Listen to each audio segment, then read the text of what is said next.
The first time Edward Cullen sees Bella Swan, he is overcome by a sensation he has not felt in over a century: curiosity. He is sitting in his usual seat in biology class, his mind wandering as he tunes out the trivial thoughts of his classmates when she walks into the room. There is nothing particularly remarkable about her appearance: pale skin, brown hair, a nervous smile. But as she takes the seat next to him, Edward experiences something unprecedented. He cannot hear her thoughts. For a creature who has spent his entire existence drowning in the inner lives of others, this silence is both jarring and intoxicating. It is a gap in the constant noise of his mind, a blank space that he cannot fill, and he finds himself drawn to it like a moth to a flame. In that moment, Edward Cullen's life changes forever, as he discovers the one person who can offer him the one thing he has always craved: true intimacy. The psychology of intimacy is a complex and well-studied field, with the researchers emphasizing the importance of self-disclosure, trust, and emotional vulnerability in building meaningful relationships. According to social penetration theory, developed by psychologists Erwin Altman and Dalmas Taylor, relationships develop through a process of gradual self-disclosure as individuals share increasingly personal information with one another. For Edward, this process has always been impossible. He does not need to wait for others to disclose their thoughts and feelings. He hears them immediately, without any choice or effort.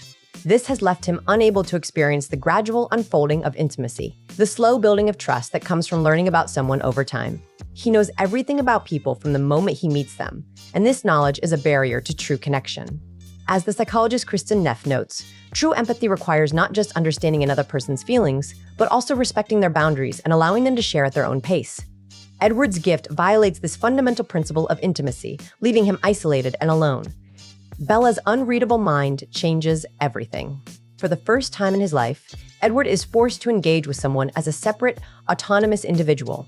He cannot hear her thoughts, cannot anticipate her reactions, cannot know what she is feeling unless she chooses to tell him. This forces him to do something he has not done in over a century: ask questions, listen, and learn.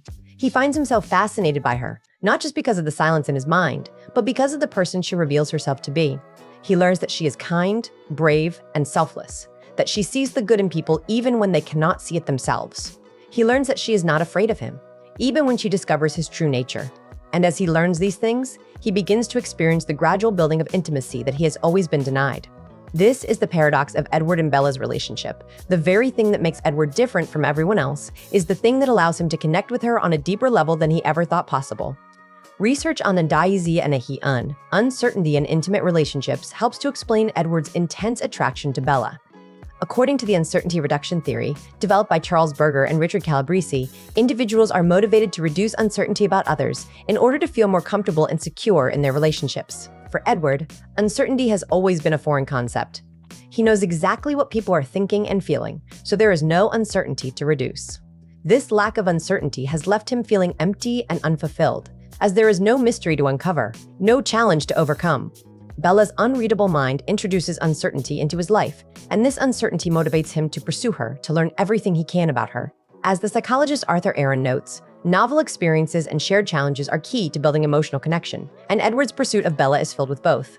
He must navigate the mystery of her thoughts, the challenge of hiding his true nature, and the risk of rejection, all of which deepen his emotional investment in the relationship. Edward's relationship with Bella also challenges the traditional notions of attraction and compatibility. According to the similarity attraction hypothesis, individuals are more attracted to others who are similar to them in terms of personality, values, and interests. Edward and Bella could not be more different. He is a 108-year-old vampire with superhuman strength, speed, and senses. She is a 17-year-old human with no special abilities, no knowledge of the supernatural world. Yet their differences are precisely what draw them to each other. Edward is fascinated by Bella's humanity, her vulnerability, her capacity for love and compassion. Bella is drawn to Edward's mystery, his strength, his willingness to protect her. Their relationship is a testament to the power of complementarity in relationships, the idea that individuals can be attracted to others who possess qualities they lack. As the philosopher Martin Buber wrote, "All real living is meeting, and Edward and Bella's meeting is a collision of two worlds, two beings who complete each other in ways neither could have imagined." The role of trust in Edward and Bella's relationship cannot be overstated. For Edward, trust has always been impossible. He hears the lies and deception of others before they even speak, so he has learned to be cynical and distrustful. But with Bella, he has no choice but to trust.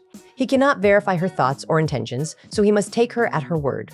This requires a leap of faith that is both terrifying and liberating for him. He learns to trust that she is telling the truth when she says she loves him, that she is not afraid of him, that she will not betray him. This trust is the foundation of their relationship, and it allows them to build a level of intimacy that is rare and profound. Research on trust in relationships shows that trust is built through consistent, reliable behavior, and Bella's actions consistently reinforce Edward's trust in her. She chooses him again and again, even when it puts her in danger, even when it means leaving behind the life she knows. This consistency gives Edward the confidence to open up to her, to share his fears and insecurities, to be vulnerable in a way he has never been before. Edward's ability to love Bella is a testament to his resilience and his refusal to let his gift define him. For over a century, he has been convinced that he is a monster, a creature incapable of true love or compassion.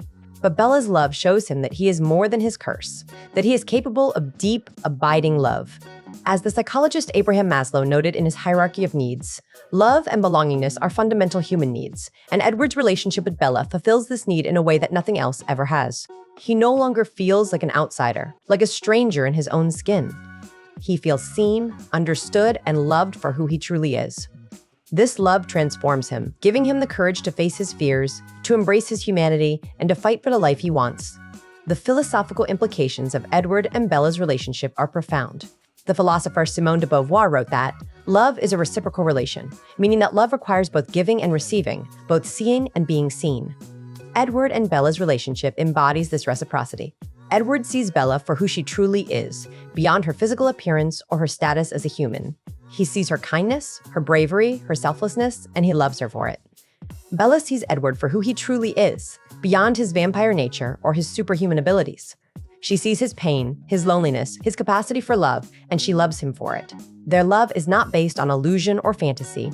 It is based on a deep, mutual understanding of each other's true selves. This is the essence of true love, and it is what makes their relationship so powerful and enduring. Edward's relationship with Bella also challenges the notion of identity. For most of his life, Edward has defined himself by his curse, by his ability to read minds and his status as a vampire. But with Bella, he learns to define himself by his choices, not his nature. He chooses to love her, to protect her, to be a better person for her. He chooses to embrace his humanity even though he is not human. This redefinition of identity is a central theme of the Twilight series, and it is what makes Edward such a compelling character. He is not a victim of his circumstances. He is a survivor, someone who has overcome unimaginable suffering to find love and purpose. As Edward and Bella's relationship deepens, Edward's gift becomes both a blessing and a curse. On one hand, his ability to read the thoughts of others allows him to protect Bella from danger, to anticipate the threats that come from both the human and supernatural worlds. On the other hand, his gift reminds him of the differences between them, of the danger he poses to her. He hears the thoughts of those who want to hurt her, of those who fear him, of those who do not understand their relationship. This constant reminder of the danger and uncertainty of their situation weighs on him, but he refuses to give up. He chooses to love her anyway, to fight for their relationship even when it seems impossible. In the end, Edward and Bella's relationship is a celebration of the power of love to transcend differences, to overcome obstacles, and to transform lives. Edward's gift has always been a curse, a burden that has left him isolated and alone. But Bella's unreadable mind, her love, and her trust have turned that curse into a blessing, allowing him to experience the true intimacy he has always craved. Their relationship is a reminder that even the most damaged and broken individuals are capable of love, that even the most impossible relationships can thrive if both partners are willing to trust, to communicate, and to fight for each other. For Edward Cullen, Bella Swan is more than just a lover. She is his salvation, his hope, and his reason for being. The Cullen house is a haven of peace and tranquility, a modern masterpiece nestled in the woods outside Forks. It is a place of love and acceptance, where Edward and his adoptive family live in harmony, bound by their shared choice to abstain from human blood and their desire to live as vegetarians. For most outsiders, the Cullens are the picture of a perfect family, close-knit, supportive, and endlessly fascinating. But for Edward, the house is not just a home. It is another prison, a place where he is still an outsider, even among those who love him most.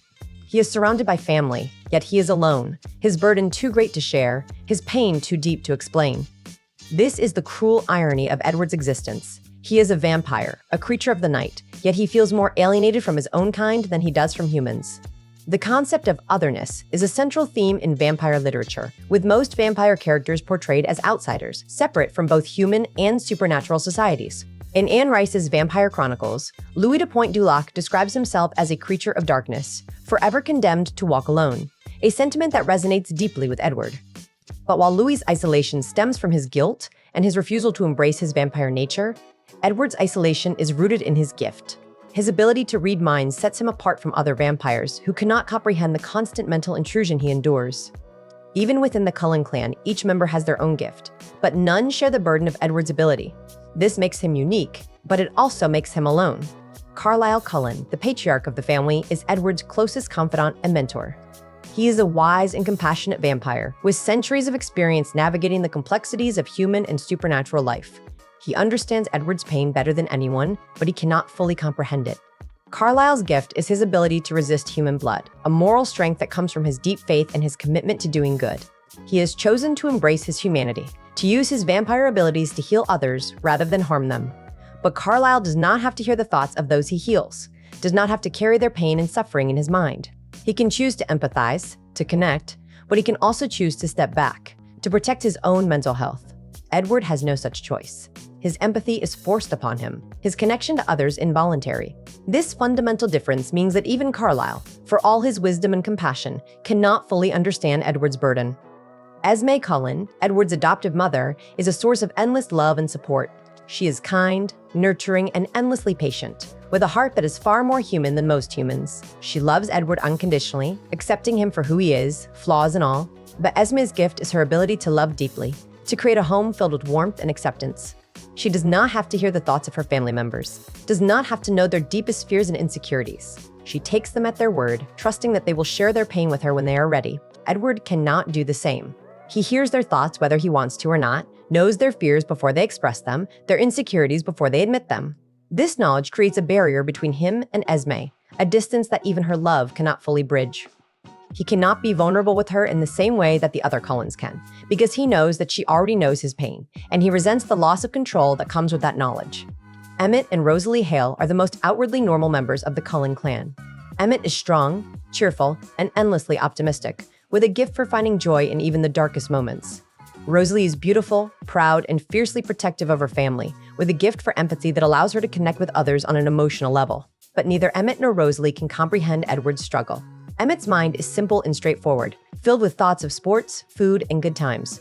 He cannot fathom the constant mental noise that plagues Edward, the inability to find peace even in the quietest moments. Rosalie, while more empathetic, has her own burdens to bear. Her resentment of her vampire nature, her grief over the life she lost. She understands pain, but she does not understand the unique pain of Edward's gift. This means that even when Edward is surrounded by Emmett and Rosalie's laughter and camaraderie, he still feels alone, a spectator in his own family's happiness. Alice and Jasper Hale are the only members of the Cullen clan who come close to understanding Edward's burden.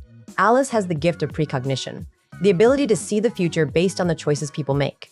Jasper has the gift of pathokinesis, the ability to sense and manipulate the emotions of others. Both gifts come with their own burdens. Alice is haunted by visions of the future she cannot change. Jasper is overwhelmed by the emotional currents of those around him, but neither is as all-consuming as Edward's mind reading. Alice can focus her visions, choosing to see specific events or individuals. Jasper can shield himself from overwhelming emotions, using his gift to calm himself and others. Edward has no such control. His gift is always on, always demanding his attention. Still, Alice and Jasper are the only ones who can offer Edward a measure of understanding. Alice uses her visions to warn Edward of moments of overwhelming stress, to help him avoid situations that will trigger his sensory overload. Jasper uses his gift to calm Edward's emotions when the mental noise becomes too much to bear. They are his allies, his friends, but they are not his equals in suffering. The philosophical concept of existential loneliness helps to explain Edward's isolation within his own family. Existential loneliness is the sense of separation that comes from the realization that each individual's experience of the world is unique and unshareable. No matter how close we are to others, we can never fully share our innermost thoughts and feelings. For most people, this is a subtle and occasional feeling, one that fades in the face of love and connection. For Edward, it is a constant, overwhelming reality. His experience of the world is so fundamentally different from that of his family members that true understanding is impossible. He hears the thoughts of others, an experience that no one else in his family can share. This makes him not just physically separate, but ontologically separate, existing in a different plane of consciousness than those he loves. Edward's isolation within his family is also a reflection of the broader theme of alienation in modern literature. The 20th century existentialist writers, such as Jean-Paul Sartre and Albert Camus, explored the idea of alienation from self, from others, and from the world. Sartre's famous line, "Hell is other people," captures the essence of Edward's struggle. For Sartre, Other people are a source of judgment and constraint, forcing us to see ourselves through their eyes. For Edward, other people are a source of constant mental intrusion, forcing him to absorb their thoughts and feelings whether he wants to or not. He is alienated from his own family because their presence only serves to remind him of his difference, of his inability to connect with others in a normal way.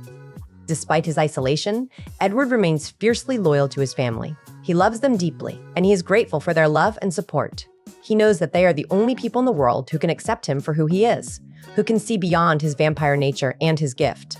He protects them fiercely, using his mind reading to anticipate threats and keep them safe. He sacrifices his own happiness for theirs, choosing to stay in Forks even when the mental noise becomes too much to bear, choosing to hide his pain rather than burden them with it.